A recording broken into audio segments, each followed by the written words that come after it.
할렐루야. 오늘도 여러분에게 주시는 하나님의 은혜들을 누리며 복된 성탄의 아침을 맞이하시기를 간절히 기원합니다.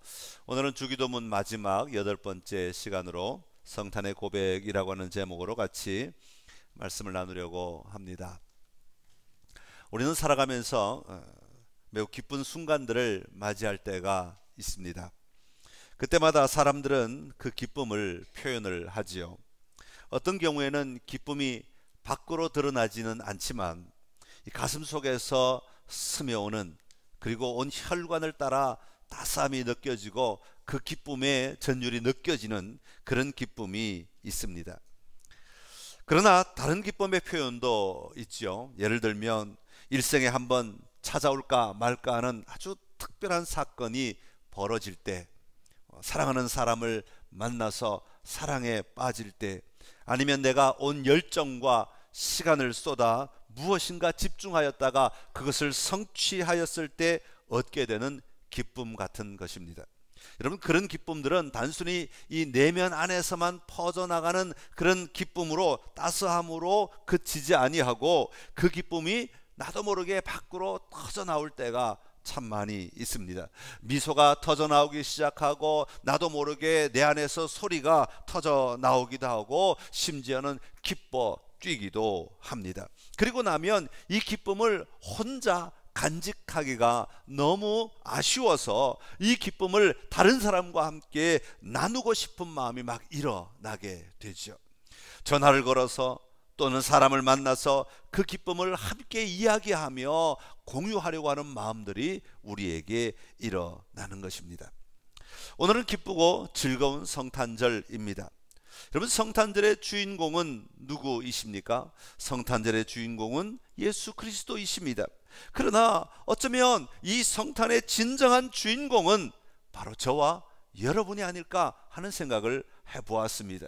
오신 분은 예수님이시지만 그 예수님이 오신 이유가 바로 저와 여러분을 위해 오셨기 때문에, 예수님이 오신 궁극적인 목적이 바로 저와 여러분을 위해 오셨기 때문에 오늘 진정한 주인공은 바로 저와 여러분이다 하는 사실입니다. 절망과 좌절 가운데서 영원한 죽음을 기다리고 있던 우리들에게 오셔서 영원한 생명을 주시며 소망으로 살아갈 수 있도록 만들어 주시기 위해 이 땅에 오신 것이고, 그 오심으로 말미암아 나에게 영원한 생명과 영원한 소망이 생겼기 때문입니다. 자, 이 기쁜 소식을 가지고 천사들이 목자를 방문하였습니다. 무서워 떨고 있는 목자들에게 천사가 외칩니다. 보라, 내가 온 백성에게 미칠 큰 기쁨의 좋은 소식을 너희에게 전하노라. 오늘 다윗의 동네에 너희를 위하여 구주가 나셨으니 곧 그리스도 주시니라. 얼마나 복된 소식입니까? 얼마나 아름다운 소식입니까? 이 기쁜 소식을 외치고 나니까 수많은 천군이, 하늘의 군사들이 그 천사와 함께 하늘에서 소리를 지르기 시작합니다. 하나님을 찬송하기 시작합니다. 선포하기 시작하는 것입니다. 지극히 높은 곳에서는 하나님께 영광이요, 땅에서는 하나님이 기뻐하신 사람들 중에 평화로다 외치는 것이죠. 이것을 가리켜서 송영이라고 부릅니다. 오늘 우리가 함께 마무리하게 될 주기도문의 마지막 부분을 송영이라고 부릅니다. 천사들이 하나님의 그 위대하심을 선포하는 것이나, 오늘 주기도문이 마지막 부분에서 하나님의 위대하심을 선포하는 것이나 엄밀히 말하면 같은 의미를 가지고 있다, 같은 내용이다, 그렇게 말하고 있는 것이죠. 지극히 높은 곳에서는 하나님께 영광이요, 땅에서는 하나님이 기뻐하시는 사람들 중에 평화로다. 나라와 권세와 영광이 영원히 아버지의 것입니다. 같이 외치고 있는 것이죠. 이 송영이라는 말은 너무나 위대하고 아름다우신 여호와 하나님을 송축하는, 다시 말하면 영광을 올려드리는 선포를 이야기합니다. 유대교의 기도의 관행에 의하면, 구약시대의 기도의 관행에 의하면 하나님을 송축하는 이 송영 없이 끝나는 기도는 없다. 그렇게 말할 만큼 기도의 마무리는 반드시 성령으로 끝났다는 것입니다. 우리가 흔히 기도 끝내면 우리는 어떻게 예수님의 이름으로 기도합니다. 요것만 딱 하는데, 사실은 유대인의 기도에는 그 마지막 부분에 이 하나님을 찬양하고 선포하는 이 성령 부분이 마지막에 꼭 들어갔다라는 것이죠.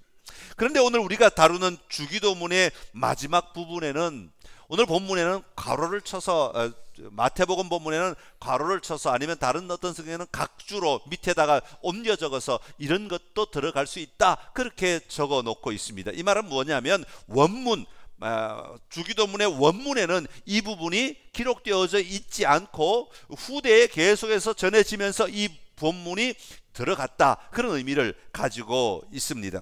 그런데 중요한 것은 마태나 누가가 그 성령을 기록하지 않았다고 하더라도 당연히 당시의 기도의 풍습에 의하면, 기도의 관습에 의하면 기록은 안 해놓았지만 마땅히 고백하는 내용이 바로 이 성령 부분이라는 것이죠. 항상 하나님을 높이는 이 성령을 하지 않는 경우가 없었다는 것입니다. 그러기에 이 성령은 학자들이 보기에는 약 2세기경에 집어넣었을 것이라고 보는데, 그것보다는 자연스럽게 예수님이 가르쳐 주실 때부터 하고 있던 이 성령을 나중에 집어넣는 것이 좋겠다, 기록해 놓는 것이 좋겠다 해서 추가해 놓았다, 그렇게 보는 것이 더 좋을 것 같습니다.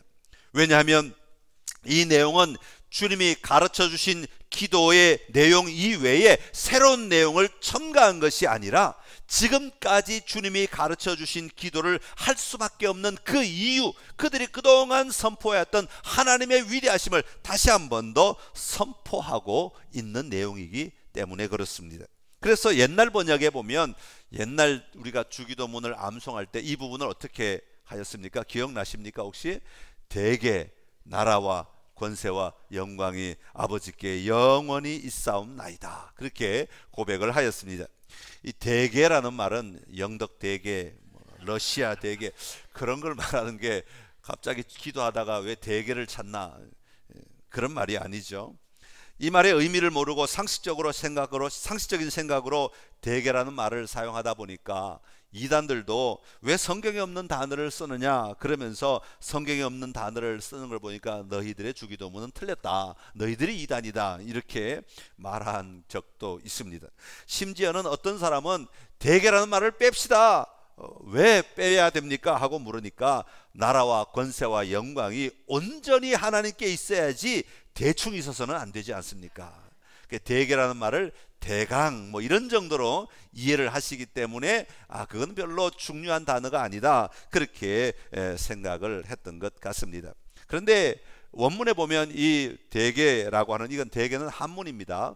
대개라고 하는 단어가 이렇게 번역되어서 사용된 단어가 적혀 있습니다, 원래. 그러니까 우리는 지금 혼란스러우니까 빼버렸는데 원래는 단어가 있어요. 이 단어의 뜻이 뭐냐면 왜냐하면, 그런 뜻을 담고 있습니다. 우리가 이런 놀라운 기도를 드릴 수 있는 이유는 왜냐하면 이라고 하면서 그 다음 성령으로 넘어가는 것입니다. 다른 말로 하면 이 대개라는 말에, 우리 한문의 대개라는 말의 의미로 본다면 일의 큰 원칙으로 말하건대, 그런 뜻입니다. 우리가 이렇게 기도할 수밖에 없는 것은 그 큰 원칙이 있는데 라는 의미를 가지고 있다는 것이죠. 아버지의 이름을 거룩하게 하시고 아버지의 나라가 오게 하시고 아버지의 뜻이 이루어지게 하옵소서. 우리에게 일용할 양식을 주십시오. 우리의 죄를 용서하여 주십시오. 우리가 시험에 빠지지 않게 해 주십시오. 왜냐하면 아버지의 나라와 권세와 영광이 영원하시기 때문입니다. 그렇게 고백하는 거예요. 왜냐하면 아버지의 나라와 권세와 영광이 영원하기 때문입니다. 사랑하는 성도 여러분, 예수님은 영원하신 하나님이십니다. 마리아의 몸을 입고 태어나서 십자가에 달려 죽으시기까지 33년만 이 땅에 사시다가 우리처럼 그저 잊혀진 존재, 사라지는 그런 분이 아닙니다. 천사들이 외치는 소리 가운데 오늘 다윗의 동네에 너희를 위하여 구주가 나셨다, 그렇게 말하고 있습니다. 이것은 단순히 예수님이 어떤 한 지역인 베들레헴이라는 한 지역에 그저 태어나셨다라는 것으로 표현하는 것이 아니라 예수님이 하나님의 나라에 계시다가 다윗의 동네 은혜에 임하셨다, 다시 말하면 보내지신 분이시다 라는 의미를 더 많이 가지고 있는 것입니다. 원래 계시던 곳에서 이곳으로 보내지신 분이시다 라는 의미입니다. 영원하신 하나님께서 우리의 죄의 문제를 해결하기 위하여 이 땅으로 보내지신 것이다. 그래서 여기 다윗의 동네에서 태어나셨다라고 말하고 있는 것입니다. 이 놀라운 소식을 전하는 천사가 마땅히 할 수밖에 없는 고백이 바로 오늘 송영과 같은 고백이죠. 지극히 높은 곳에서는 하나님께 영광이요, 땅에서는 하나님이 기뻐하신 사람들 중에 평화로다라는 것입니다. 오늘 주기도문의 송영에서 나라와 권세와 영광이 영원히 아버지의 것입니다 라는 것의 핵심은 영원하다는 것입니다. 영원함에 요 마지막 송영의 핵심이 있습니다. 왜? 영원한 것은 하나님밖에 없기 때문에 그렇습니다. 세상의 어떤 것도 영원하지 않습니다. 이 땅의 모든 것들은 다 잠시 있다가 없어지는 것이지만 하나님은 영원하신 분이시기에 그 영원하심을 다시 한번 마지막으로 선포하고 있는 것입니다. 믿음의 고백을 하는 성도들이 마땅히 믿어야 하고 선포해야 하는 이 영원하신 하나님, 그 영원하신 하나님 가운데 세 가지를 오늘 본문이 우리에게 소개하고 있습니다. 자, 먼저 첫 번째로 고백해야 하는 송영의 선포는 아버지의 나라가 영원하다는 것입니다. 그래서 영원한 나라입니다. 한번 따라합시다. 영원한 나라. 오늘 누가복음 2장 1절에 보면 그때 가이사 아구스도가 영을 내려 천하로 다 호적하라 하였으니 이 호적은 구레뇨가 수리아 총독이 되었을 때 처음 한 것이니라. 그렇게 시작하고 있습니다. 여러분, 예수님 당시 그 근동 지역을 지배하고 있던 나라가 누구였냐면 바로 로마입니다. 로마가 그 유대 땅과 온 근동을 다 지배하고 있었습니다. 로마의 황제 줄리어스 시저의 양자인 가이사 아구스도는 당시 로마 제국을 통치하면서 자신을 단순히 황제로만 불려지기를 원하지 않고 자기 자신을 신으로 불려지기를 원했던 사람입니다. 그래서 자기가 구세주다, 내가 전쟁을 치러서 이 땅을 점령하는 것은 너희를 구원하는 행위이다, 그렇게 명분을 주면서 온 땅들을 점령해 나가기 시작했습니다. 그래서 자기 자신도 자기 자신을 신적인 존재로 만들 뿐 아니라 그 로마 사람들도 그를 신적인 존재로 불렀던 것입니다. 원래 이름이 옥타비우스, 그의 이름이 옥타비우스인데 누가가 여기에 옥타비우스라고 그의 본 이름을 쓰지 아니하고 아구스도라고 하는 성스럽다는 뜻을 가진 이름을 사용한 것을 보면 이 누가도 그가 신성을 강조한 사람이다 라는 사실을 꼭 적고 싶었던 것입니다. 아, 그는 사람이면서도 자꾸 자기가 신이라고 우기는 사람이었어 라고 말하고 싶어서 여기다가 옥타비우스라고 쓰지 않고 아구스도라고 하는 이름을 일부러 써 넣는 겁니다. 그것은 이 땅에서 신처럼 불리는 자와 온 우주 만물을 만드신 하나님이신 예수님을 대비시키기 위하여 일부러 아마 그렇게 사용했는지도 모르겠습니다. 땅에서 신이라고 불리는 자는 너희들 봐라, 그가 아직도 살아있느냐, 그가 아직도 다스리느냐, 그가 아직도 영원하냐, 그는 그렇지 않다. 땅에서 신이라고 아무리 불리운들 그는 사람일 뿐이다. 그러나 여기에 하나님이신, 영원하신 하나님이신 한 분이 이 땅에 오셨다, 이것을 누가가 지금 대비시켜서 이야기해주고 싶었던 것입니다. 이 땅의 왕은 호적을 신고하게 하여 인구조사를 하게 합니다. 그 이유는 세금을 정확하게 더 많이 걷기 위하여 인구조사를 하도록 조치를 한 것입니다. 자기의 권력을 위하여 힘을 사용하고 있습니다. 그런데 그가 통치하는 곳마다 신음소리가 들려오게 되어 있습니다. 그러나 예수님은 이 땅의 어둠 가운데 있는 자들에게 참된 자유와 회복과 평안을 주시기 위해 이 땅에 오신 분이십니다. 가이사 아구스도가 다스리는 나라에서의 평안은 그의 빈 비위를 건드리지 않는 잠시 동안만 주어지는 것이라면 예수님이 오심으로 말미암아 천사들이 외친 하나님께는 영광이요 땅에서는 기뻐하심을 입은 사람들 중에 평화로다 말하는 이 평화는 예수님을 모심으로 말미암아 그들의 삶 가운데 영원한 삶의 평화를 누릴 수 있게 해 주셨다라고 하는 것입니다. 그러기에 옥타비우스가 다스리는 로마는 결코 영원한 나라가 될 수 없다는 것을 오늘 누가복음이 우리에게 전해주고 있는 것입니다. 오늘 많은 나라들이 이 땅의 나라가 모든 것을 다 해줄 것처럼 생각합니다. 다시 말하면 영원할 것처럼 생각을 합니다. 그러나 이 땅의 나라는 어느 나라도 영원한 나라는 없습니다. 이 땅의 나라는 영원할 수가 없습니다. 영원한 나라는 오직 하나님 아버지의 나라밖에 없습니다. 영원 전부터 영원까지 존재하는 나라는 하나님 나라밖에 없다는 사실을 우리는 반드시 기억해야 합니다. 그리고 고백해야 합니다. 그러게 우리는 하나님께 기도할 때마다 그 영원한 나라를 선포하며 그 나라를 기뻐하며 그 나라의 백성으로 사는 것이 참된 평화라고 고백하며 사는 삶이 되어야 하는 것이죠. 오늘 여러분은 이중 국적자들입니다. 몸은 대한민국에 속해 있지만 여러분의 전 존재는 하나님 나라의 백성입니다. 이 땅의 나라는 잠깐 있다가 떠나가는 나라이지만 우리의 전 존재는 영원한 하나님 나라의 백성입니다. 그러면 어디에다가 더 많은 무게중심을 둬야 되겠습니까? 영원한 나라에 마땅히 영원한 나라에 영원할 것에 우리의 무게중심을 두어야 하는 것이 마땅하지요.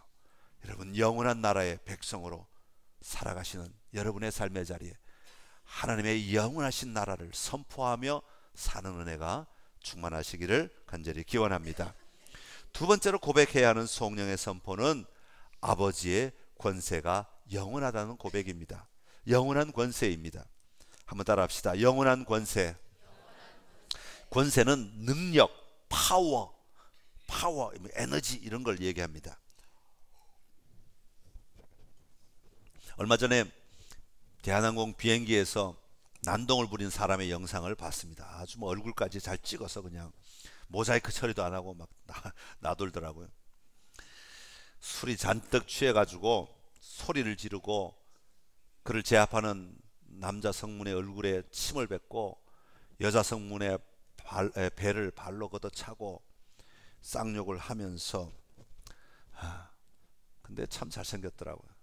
키도 참 크고 그 아버지가 중소기업 사장님이라고 벌써 신상이 다 드러났더라고요. 여러분, 그런 사람들은 지금 무슨 힘으로 산다고 말할 수 있겠습니까? 무슨 권세로 산다고 말할 수 있겠어요? 돈의 권세 아니겠어요? 그 사람이 하는 말이 잊혀지지가 않아요. 존댓말인데 반말인 거 있죠. 야, 네 매출이 어떻게 생겨나요? 하고 싶은 대로 하세요. 술에 취해서 혀가 꼬여서 내뱉는 그 말이 제 뇌리에서 잊혀지지가 않아요. 제가 그 자리에 있었다면 한 대 쥐어받고 싶은 마음이 막 굴뚝같이 일어나는 그런 말이에요. 비꼬면서 하는 말이죠. 네가 지금 누구 때문에 여기서 승무원으로 일하는 줄 알아? 내가 돈 준 거야. 내가 돈 준 거. 참, 자신의 권세가 돈으로 나온 줄 알고 그 권세를 부리며 살아가는 사람. 어떤 사람은 자신이 가진 권력이 영원한 권세일 것처럼 생각하는 사람도 있죠. 자기의 권세가 영원할 줄 알고 큰 소리치며 그 힘을 함부로 사용하며 살아가는 사람입니다. 그러나 그런 권세도 영원하지 않다는 것을 우리는 요즘 잘 배우고 있죠. 지금 세상이 얼마나 빨리 바뀌고 있는지 아십니까? 여러분, 우리의 사고방식을 지금 바꾸지 않으면 안 됩니다. 하나님의 말씀은 영원하지만 이 땅을 하나님의 말씀대로 살아가는 삶의 습관들, 잘못된 방식들은 빨리빨리 바꿔야 됩니다. 지금 엄청나게 변화되고 있습니다. 지금은 힘을 가진 검사가 아니면 전관 예우를 받는 변호사가 재판을 해야만 이기는 시대, 아무리 잘못을 했어도 그런 권력 있는 사람이 재판을 이끌어가면 이기는 시대일지 모릅니다만은, 그러나 조금만 지나가면 이제는 슈퍼컴퓨터가 재판하는 시대가 오게 될 겁니다. 저는 빨리 오기를 소망합니다. 슈퍼컴퓨터가 재판을 하면 어떤 일이 일어날까요? 객관적인 증거에 의하여, 객관적인 판례에 의하여 누구나 공평하게, 돈이 있는 사람이든 돈이 없는 사람이든, 세상이 말하는 빽이 있는 사람이든 빽이 없는 사람이든 똑같은 잣대로 똑같이 그 죄를 바라보고 그 죄를 재판하지 않을까. 저의 짧은 법률학적 소견으로는 그렇습니다. 뭐 법적으로는 또 다른 뭔가 숨겨진 게 있겠지만, 제가 볼 때 외적으로 드러나는 것만 본다면 그러면 그렇게 되지 않을까. 그러면 좀 공정해지지 않을까, 공평해지지 않을까. 세상이 누구는 힘이 있어서, 누구는 돈이 있어서 잘못을 했는데도, 분명히 잘못을 했는데도 백으로 빠져나가고 돈으로 빠져나가고, 누구는 돈이 없어서 감옥살이를 해야 한다면 그건 비참한 삶이 되는 것이죠. 그러나 장차는 그런 일들이 바뀌어지게 될 것이라는 것입니다. 예전에는 정부가 권세를 사용하여, 정부라고 하는 권세를 사용하여, 통치권이라고 하는 권세를 사용하여 사회를 통제하고 조절하였습니다만은, 그러나 점점 세상은 개별화되어 가고 있습니다. 그걸 가리켜서 비트네이션이라고 부릅니다. 컴퓨터 1010 바이트라고 하는 거죠. 그것이 나라가 된다. 비트네이션. 각자가 움직이는 세상에 점조직으로 세상이 바뀌어지지 통제에 의하여 세상이 움직여지는 것은 아니다. 앞으로 미래는 그렇게 될 거라는 겁니다. 예를 들어서 지금은 개인 택시나 택시 숫자를 정부가 쥐고 있어서 조절을 하면서 택시가 영업을 할 수 있도록 합니다. 그러나 우리나라는 아직 허락이 안 됐는데 우버 택시라고 하는 게 있어요. 세상에 외국에 나가면요, 인도네시아도요, 우버 택시 앱만 딱 열고 부르면 택시가 자가용이 쫙 삐까뻔쩍한 자가용이 딱 내 앞에 옵니다. 그리고 목적지까지 태워줍니다. 이미 요금은 다 결제되었고 비싸지도 않아요. 똑같이 택시 요금만큼. 이게 지금 온 세상에 퍼져가고 있어요. 동남아는 지금 다 퍼져나가고 있어요. 여러분 뭐 택시, 무슨 택시 탈까 걱정할 필요 없어요. 우버 택시 앱만 열면 다. 이것은 개인이 각자가 자기 차를 가지고 영업하는 거죠. 나라가 간섭할 수가 없어지게 되어 있습니다. 예전에는 돈 많은 사람들만이 호텔을 지어서 여행자들을 이용하여 돈을 벌 수 있었습니다. 그래서 정부가 호텔을 지어라 마라 통제할 수 있는 권한이 있었지만, 이제는 에어비앤비란 것이 있어요. 처음 들어보시죠? 신기한 게 많습니다. 요즘 세상에는 에어비앤비란 것이 있어. 내 집에 빈방이 생기면 내가 빈방을 제공을 해요. 그러면 우리 집에 방이 비었다는 것을 보고 세계 여행자들이 우리나라에 올 때 우리 집을 써. 그러면 내가 돈을 받아. 정부가 통제할 수가 없어요. 이제는 각자가 한 사람 한 사람이 자기의 필요에 따라 자기가 원하는 것들을 이루어내는 시대가 온다는 거죠. 정부가 중간적인 역할을 할 필요가 없는 세상이 다가오게 되는 겁니다. 그러면 자연스럽게 정부의 권세가 약화될 수밖에 없는 거죠. 지금은 이렇게 뭐 택시 하나, 뭐 호텔 하나 이야기하지만 앞으로는 모든 것들이 다 그렇게 변하게 될 겁니다. 오래 걸릴 줄 아십니까? 제가 볼 때는 10년에서 20년 안에 다 바뀝니다. 다 바뀝니다. 그래서 어떤 사람은 말하기를, 이제는 정부의, 나라의 경계가 없어진다. 전 세계가 한 나라다 이거죠. 굳이 뭐 여권에 도장 찍을 필요가 없는 나라가, 없는 세상이 곧 오게 될 거다.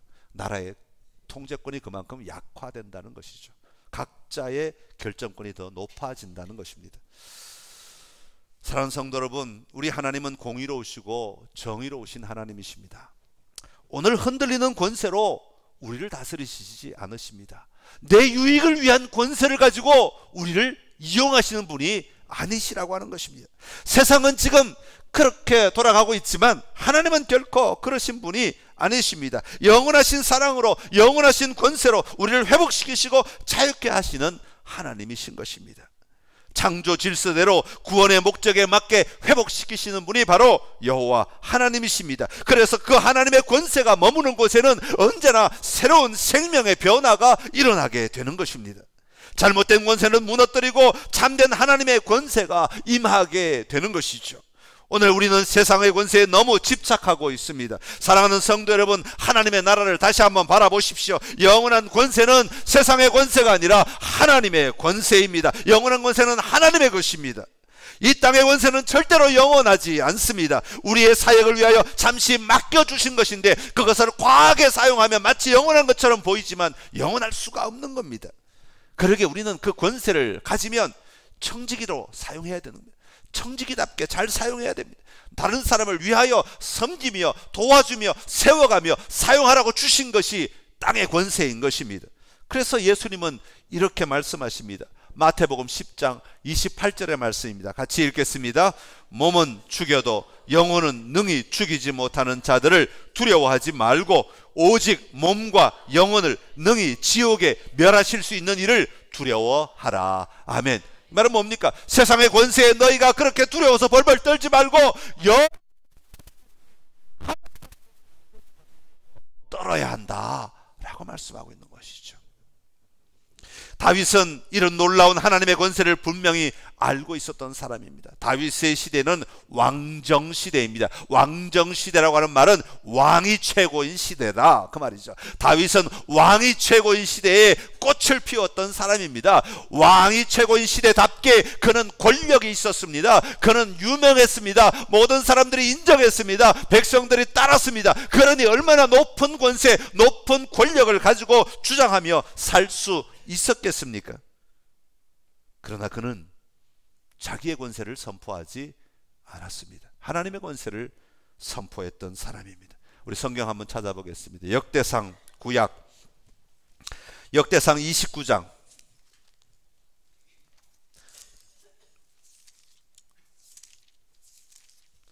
655쪽입니다.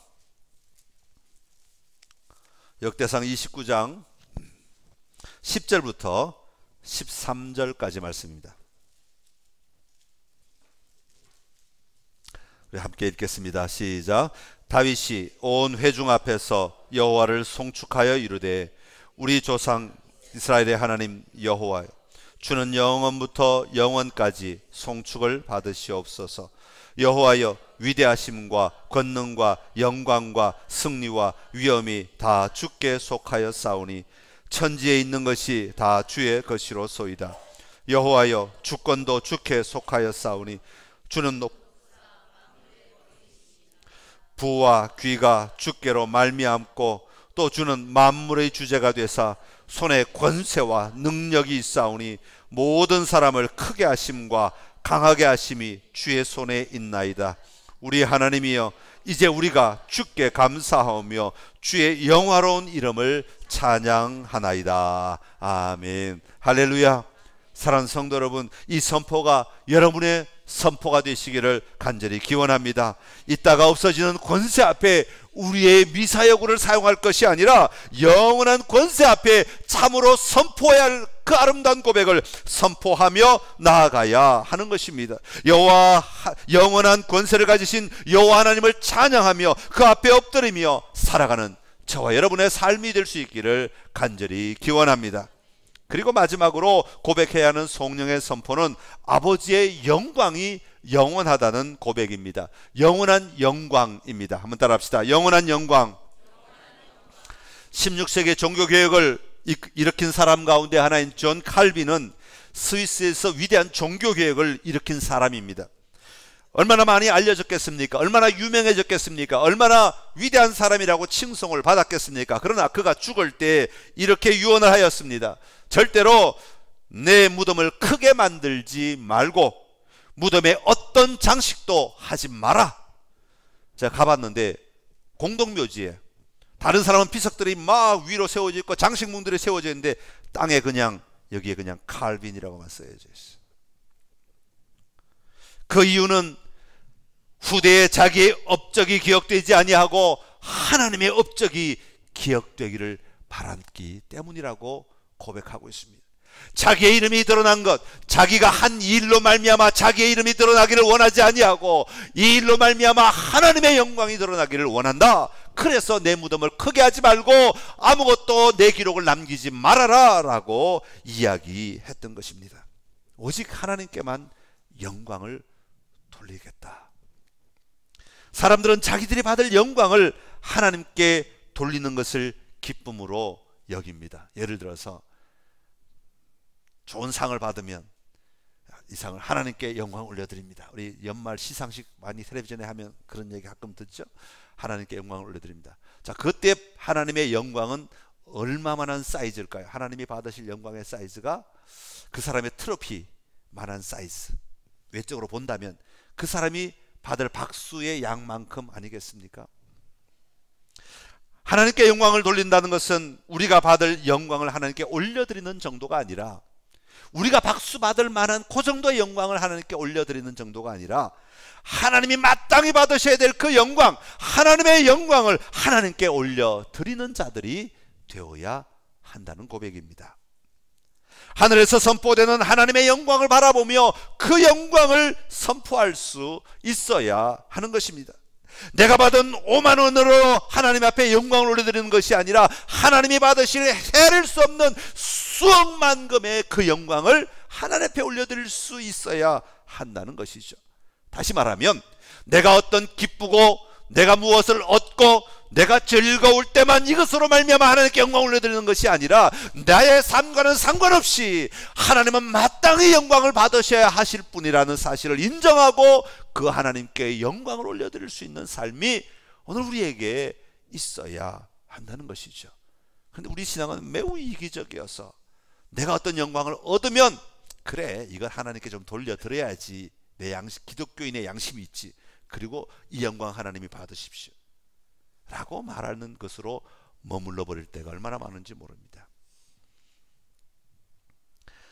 이사야가 거룩하다 만군의 여호와여, 그 아름다운 장면을 보고 고백하며 그 앞에 엎드릴 수밖에 없었듯이 오늘 우리의 삶의 현장에서도 그런 고백이, 그 영광의 아름다움을 보고 선포할 수 있는 은혜가 우리에게 있어야 할 줄로 믿습니다.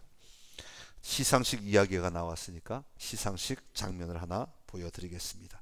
대만에 금종상 시상식이라고 있는데 이천주라고 하는 사람이 恭喜电影人生剧展再见女儿。 顿失天伦的父亲周旋在2个女儿、2个老婆，甚至两岸中间，想解谜却无法找到真相，找到又难以拆。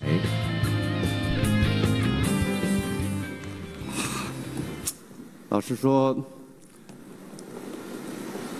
就一个曾经拿过金钟奖的人来说的话，就一个从影40年的一个演员来说，我多么希望有更年轻的后辈上这个台拿这个奖，那意味的是一种传承。其实他们都很棒。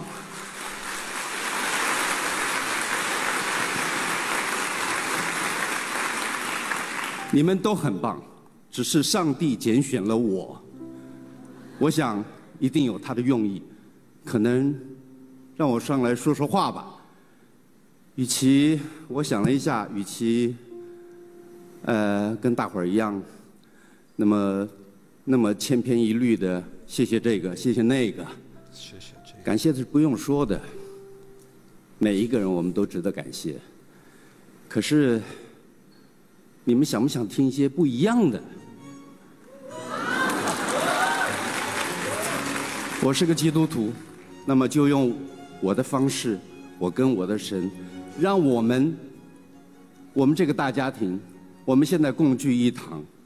可是要知道，还有很多的大家庭在外面水深火热。让我用我的圣经里面的主祷文，来为 这片土地上面的人来祷告，好吗？啊，我们在天上的父，愿人都尊你的名为圣，愿你的国降临，愿你的旨意行在地上，如同行在天上。我们日用的饮食，今日赐给我们，免我们的债，如同我们免了人的债，不叫我们遇见试探，救我们脱离凶恶，因为国度、权柄、荣耀。 全是你的，直到永远。阿门。谢谢。 예, 주기도문 선포입니다. 그런 의미에서 믿음의 선포입니다. 단순히 암기하고 외우는 것이 주기도문이 아니라 우리의 속에서 정말 살아계신 하나님을 인정하고 그 하나님 앞에서 어떻게 살겠다는 선포가 주기도문입니다. 여러분의 삶의 자리에서 이런 아름다운 선포가 끊이지 않는 은혜가 있기를 간절히 기원합니다. 제가 우리 장로님들께는 부탁을 드렸습니다. 이제부터 기도를 주기도문으로 해 주십시오. 그 말은 여기 나와서 주기도문을 외우시라는 얘기가 아니라 주기도문에 나오는 내용 가지고 기도문을 만드셔서 기도해 주십시오 라고 부탁을 드렸습니다. 이제 장로님들이 기도하는 시간에는 다 그렇게 하실 겁니다. 여러분들도 여러분의 기도를 쓰십시오. 그리고 그 기도를 가지고 기도하십시오. 그러면 놀라운 하나님의 임재를 경험하시게 될 겁니다.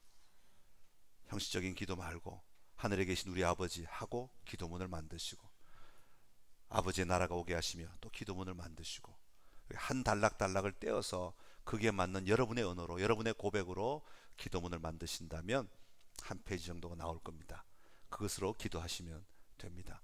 그래서 여러분의 주기도문으로 기도문을 만들어가지고 여러분 책에 넣어 놓으시고 고치고 또 고치고 고치고 또 고치고, 그렇게 하다 보면 정말 아름다운 기도가 하나님 앞에 들어지게 될 줄로 압니다. 이 기도를 통해서 승리하는 여러분 되시기를 간절히 기원합니다. 기도하겠습니다. 참 좋으신 우리 하나님 아버지, 은혜를 감사합니다. 주님이 가르쳐주신 기도를 통하여 하나님의 이름을 선포하게 하시니 감사합니다. 나라와 권세와 영광이 영원히 아버지의 것입니다. 이 아름다운 송영이 우리의 입술의 고백이 되게 하여 주옵시고 우리의 삶의 고백이 되게 하여 주시옵소서. 나라와 권세와 영광이 영원히 아버지의 것입니다. 땅에 매여 살아가고 있는 오늘 우리들이 다시 한번 아버지의 것임을 고백하고 아버지의 것을 우리가 선포하며 누리며 살아가게 하여 주시옵소서. 그리하여 이 땅의 삶을 이겨내게 하여 주옵시고 넉넉히 감당하게 하여 주옵시고 땅에 매여 사는 삶이 아니라 하나님 나라를 누리는 삶이 되게 하여 주시옵소서. 그리하여 우리의 삶의 자리에 하나님이 주실 아름다움을 누리게 하시고 그 아름다움을 선포하는 삶이 되게 하여 주옵소서. 예수님의 이름으로 기도드리옵나이다. 아멘. 아멘.